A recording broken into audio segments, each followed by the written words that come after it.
Hello everyone, কেমন আছো সব? আশা করি তোমরা ভালো আছো, আমিও ভালো আছি। আর তোমাদেরকে বলেছিলাম যে পার্ট 1 তোমাদের সাথে শেয়ার করেছি, আর পার্ট 2টা এখন শেয়ার করছি তোমাদের সাথে। যে আর চারিপাশে একটু গাড়ি ঘোড়ার শব্দ আসলে প্লিজ একটু স্কিপ করবে, যেহেতু প্রচণ্ড গাড়ি যাচ্ছে, আমি ভয়েস দিতে প্রবলেম হচ্ছে। আর আমি মাসিদের বাড়িতেই আছি, তাই জন্য আর কি তোমাদের সাথে একটু লেট করে সব কিছু শেয়ার করছি। তো পার্ট 1 শেয়ার করেছি, আর পার্ট 2টা নিয়ে চলে আসলাম। পার্ট 2তে আমরা সবাই ভাই বোন মামি বা মাসি আমরা সবাই মিলে একসাথে যাচ্ছি তেজপুর অগ্নিগড় পার্ক। তোমরা কে কে চিনো? আর এগুলো এই জায়গাটা হিস্টোরিক্যাল প্লেস। উষা অনিরুদ্ধ পালিয়ে বিয়ে হয়েছিল এই জায়গাতেই, এনেছিল, ওরকম একটা কিছু কথা আছে। আমি ঠিকভাবে মানে ডিসক্রিপশন করে বলতে পারবো না, তো যতটুকু জেনেছি আর কি। তারপর ইনার নাম ঘটি গরম বলে তেজপুরে ফেমাস, মানে খাইনি, এটা খেতে বলে ভীষণ টেস্ট। আর আমার এতটা পেট ভরা ছিল, খেতেও ইচ্ছে যায়নি। তো ইনি গান করে, আর তোমাদের সাথে অলরেডি শেয়ার করা আছে ভিডিও। আর আমি ভাবছি যে আমি তো নিউজে দেখেছিলাম, তাই ভাবলাম একটু ভিডিও করে নিই, তাই একটু করে নিলাম। করে তারপর আমরা উপর দিকে রওনা হচ্ছি সবাই মিলে টিকিট কেটে। আর ভালোই লাগে। আর অনেক বছর আগে আসছিলাম আর অনেক বছর পরে আসলাম, একটু ডিফারেন্স লাগছে, কারণ তখন খুব সুন্দর ছিল, এখন একটু নোংরা করে রেখেছে, জানি না কেন, একটু পরিষ্কার করে সৌন্দর্য করে রাখতে হয়, এখন একটু কেমন কেমন লাগছে। যাই হোক, তো হিস্টোরিক্যাল প্লেসগুলোতে এসে খুব ভালো লাগে আর কি, জানি না কেন, যে অনেক কিছু মেমোরিজ থাকে, এগুলো মানে দেখা যায়, জানা যায়, অনেক অনেক কিছু, অনেক জিনিস আমরা হয়তো জানি না। তাও আসলাম আর কি, সবাই মিলে আসার পরে চারিপাশটা একটু দেখাচ্ছি, এখানে সব দেখো না, ভালো লাগছে আর কি চারিপাশটা দেখে।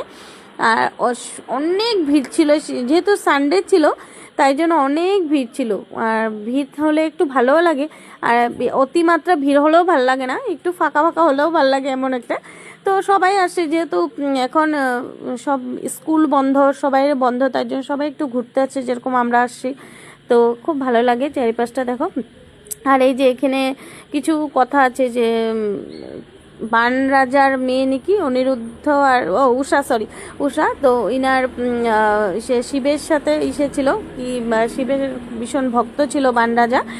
তারপর মানে শিবকে বলাতে শিব আর ইসের মধ্যে, কৃষ্ণের মধ্যে যুদ্ধ লেগেছিল, এমন কিছু নাকি। আর অতটা ভালো করে বুঝিয়ে তোমাদেরকে বলতে পারছি না, ওই যে যখন ওরা পালিয়ে আসছে আর কি, তখনের ব্যাপার। যাই হোক, আমি যতটুকু পারি ততটুকু তোমাদের সাথে শেয়ার করেছি, তোমরা আসবে, ভালো লাগবে। আর ভোলেনাথের সেটা মূর্তিটা এতটা ভালো লাগছে না। আর ওখানে দেখছো এই গাছের ওপরে উঠে ফটো মারছে, কি শখ রে ভাই, এত উঁচাতে উঠে, বাপরে।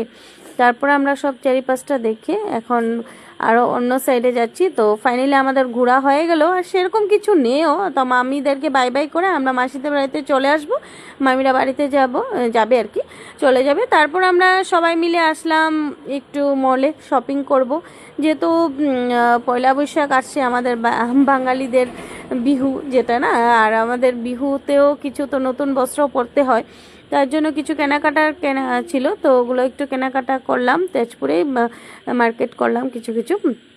আর এত টায়ার্ডও ছিলাম, এত ঘুরে খাওয়া দাওয়া করে মানে একদম ভালো লাগছিল না, তো উপায়ও নেই, ঘুরতে আসি যখন ঘুরতে তো লাগবেই, তাই আর কি সবাই মিলে ঘুরছি একসাথে, ঘোরাঘুরি করে।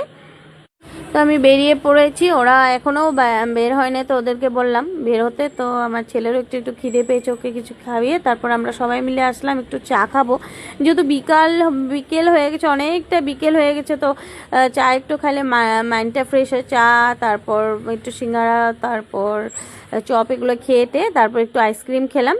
আইসক্রিম আমার তো ভীষণ প্রিয়, আইসক্রিম খেয়ে দে তারপর আমরা টোটোতে করে উঠে এখন বাসে উঠে বাড়িতে মানে চলে আসব।